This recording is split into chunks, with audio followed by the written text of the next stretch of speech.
Hello, everybody. Welcome to Conscious Conversations. I'm Anthony Profeta, and sadly today, co-host Wes is a little bit under the weather. He hurt himself at work, so please keep him in your thoughts and prayers. Send him some healing energy. But I am extremely excited today to be here with a very special guest, Bruce Orion, very dear friend and a very knowledgeable guy. You're going to love today's show because he's a wealth of information about so many things. And every time I do talk to you, I love it, and I'm walking away with so much more knowledge than I had when I sat down. I appreciate it. Oh, well, I'm very excited to have you here.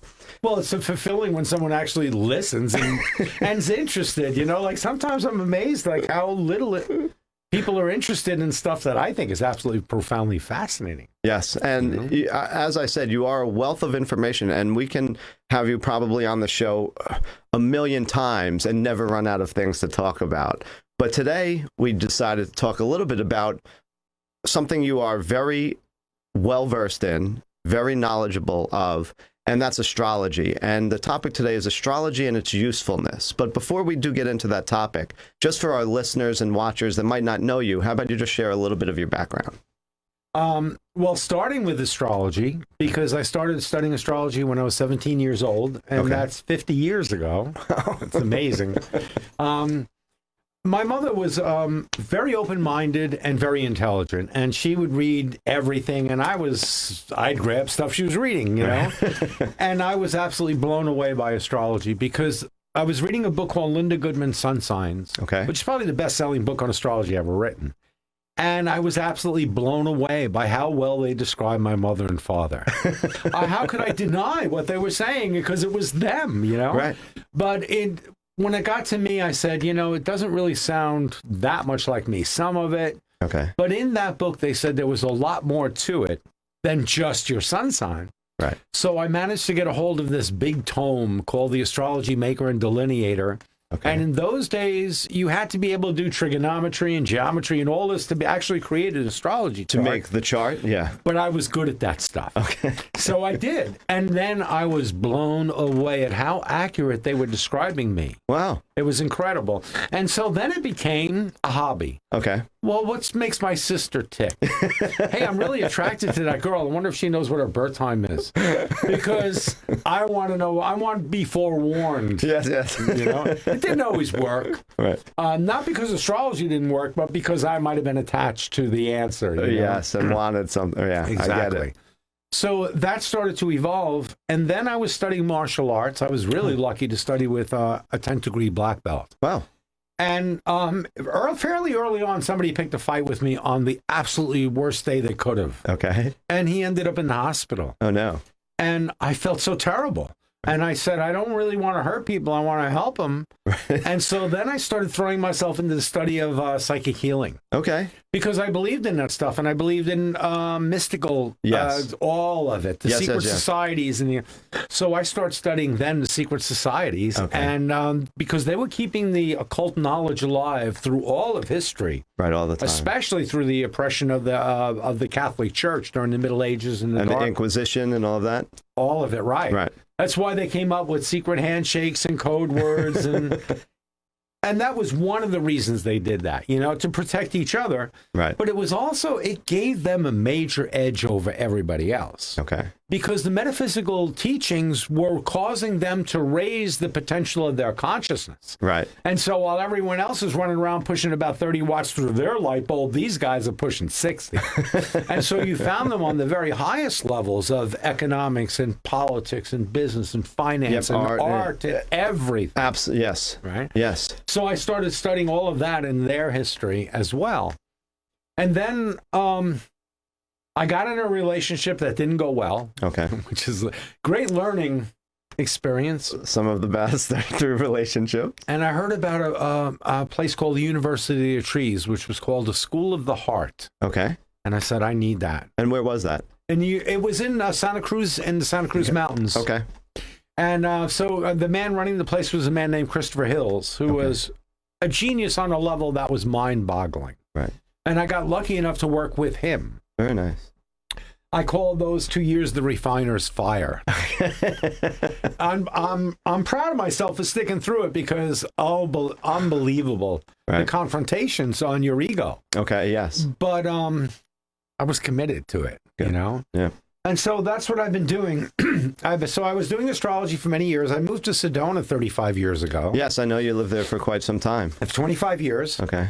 And I was doing astrology there. Nice. And then about 20 years ago, I started getting into hypnosis very heavily. Okay. Because with astrology, I had a beautiful map of their psyche. Right. And I could tell them what was wrong with them in a way. I hate to use that kind of terminology, but where their problems were, their life challenges were, but I really couldn't do anything to change it. Gotcha. With hypnosis, we could change it. Okay.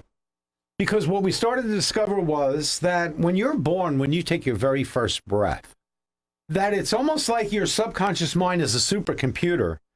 And what's downloaded is your astrology program. Okay. From the minute you took your first breath. So one of the things you hear a lot of people say that are skeptical about spirituality and metaphysics is seeing is believing. But any hypnotist will tell you the opposite is true. Right? You can be hypnotized to see anything. Right. And so we start to realize it's not a fixed program. Okay. It's just if you do nothing about it, that's going to be your program. That's going to be the way you see life. It's going to be the way you respond to life even. Yes. Right? So let's say, as one example, I might look at someone's astrology chart and say, you've got Saturn square Venus. Okay. And they might say, well, what does that mean? I say, well, it probably, first of all, means you've never really had a loving relationship in your life. Okay. And they'll go, why is that true? I say, because you probably couldn't handle one if you had one. And they always get offended if I say something like that. But I say, well, let me ask you a question. If I was gazing into your eyes right now, right, and I said, with all my heart, I love you. Right. I said, now look what's happening in your body. You're squirming in the chair. You can't even look at me, and I'm just saying it. Well, how could you handle someone that really meant Does it? So what do we do about that? I said, well, first of all, it has to do with self-love. Right. You know? And so that's the program that needs to change. Okay. If you believe you're not lovable, you're not attracted to people that love you. Right. It's that simple. You know, it's like when someone says to me, oh my God, I met this amazing person. I got this chemistry with them. I think they're my soulmate. And I go, no, that's not usually how it works. Yeah. Your wounds found the perfect person to play those wounds out with. Okay. That's what created chemistry. You ever noticed a masochist always finds the sadist?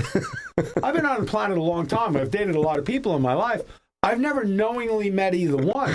Yes. But they find each other all the time. They say the same thing about the empath and the narcissist, I think, that they find each other too.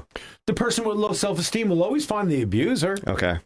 And go in a relationship with them. And then everyone will say, oh my God, that poor woman married to that SOB. Right. Right? Well, why is she married to that SOB? There's like 3 billion guys on this planet because he's voicing his low self-esteem issues with her is exactly what she believes. Okay. That's why she's staying. Right. Because she believes she's worthless, because she believes she's no good, because if he crosses that line and insults her 1 degree more than that, she'll leave. Okay. So if you want to know how low her self-esteem is, just see how much abuse she's willing to take. Wow. You know? Now, of course, we'd blame the guy, but there's really no blame in either one. Right. Because they're just playing out a dynamic. They're 2 sides of the same coin. Okay. Right? And it's one of the Hermetic laws, right? The opposite, the poles, the opposite ends of the poles. Opposite shores, different degrees, the very same thing. Yes. Right? So that's how that dynamic unfolds. So what we originally were going to talk about, and I'll get to, was how does astrology benefit me per se? Right. And I think a great example would be as we were going into last year, right, which is the year 2020. Just because we're just in the 2021. Any astrologer was like holding their breath because they saw that, first of all, Saturn and Pluto were lining up into a tight conjunction. Those are the 2 malefacts in astrology. Those are the 2 worst planets that could be. Right.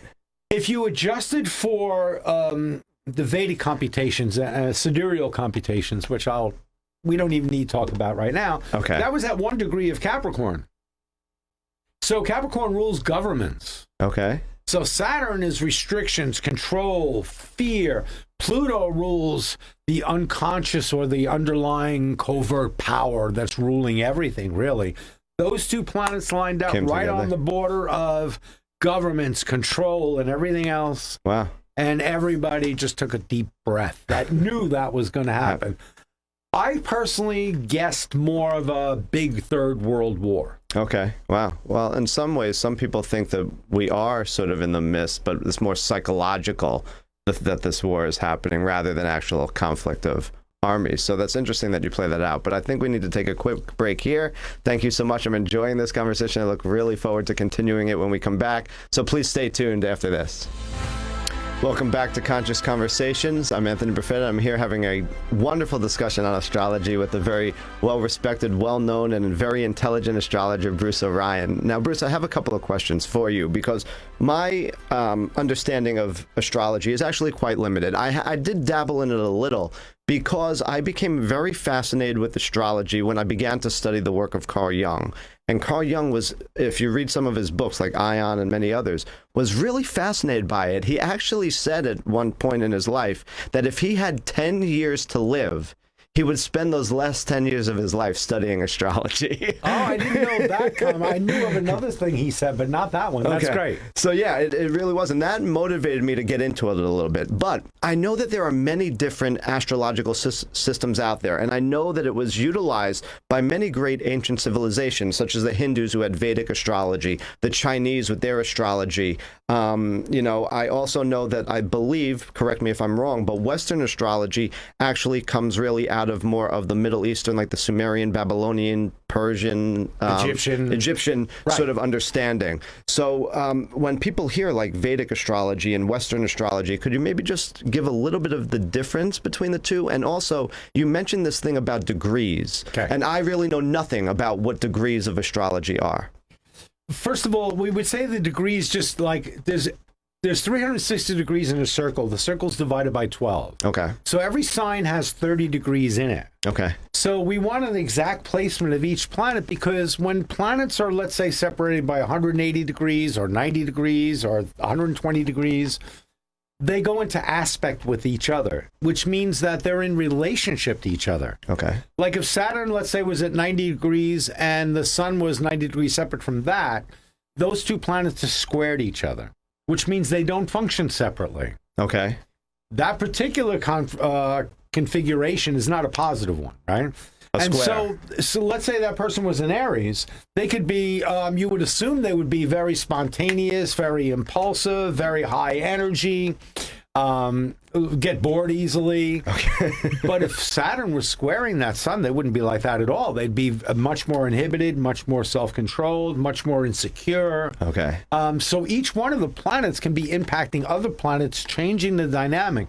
That's what makes astrology so incredibly complicated, number one. But to get to your point also, in sidereal astrology, which is what they use in India, okay, they plotted the movements of the stars so that over the last 2,000 years, the stars have moved approximately 22 degrees. A shift. Right. So in India, they would say that a sidereal astrology, that Aries would actually start 22 degrees before we started in Western. Okay. Because in Western astrology, we don't use the stars to map the constellations at all. Okay. We use the tropical system, which is based on the seasons. Right. Aries always starts the first day of spring. Libra always starts the first day of fall. Capricorn always the first day of winter. Etc. Interesting. And that's a good point because I have some friends that were actually shocked when they went to look into Vedic astrology and they were told they're not the same sign they thought they always were growing up. Right. Which is very confusing, obviously, for a lot of people. And I took Vedic classes just because it's a completely different system. Yes. But if you told me to guess your sign, I'm not always going to be good at that, but I can almost always guess the element. Okay. But if that's true, then how can I do that if their system says you're not that? Right.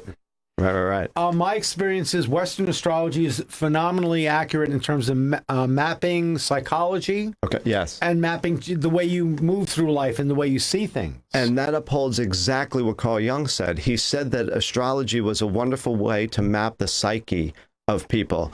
Now, I also have another question for you because you mentioned this, or you just stated it in the beginning when you said that, you weren't really matching up with what the book said your sign was all about. Right. And that there's a lot of components that come into this.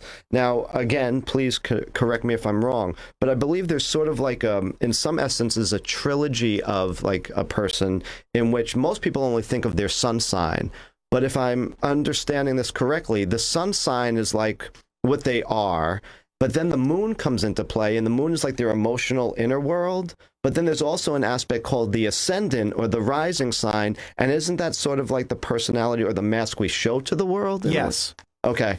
It would be like, it's the costume I put on in the morning before I step out into the world. It's the place where the world meets me, and it's how I think the world perceives me. Okay.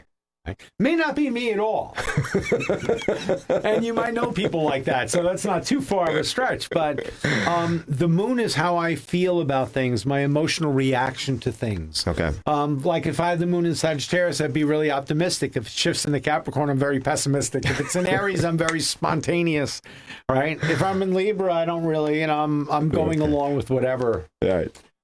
So Mercury that represents the way I think and the way I process and communicate my ideas. Okay.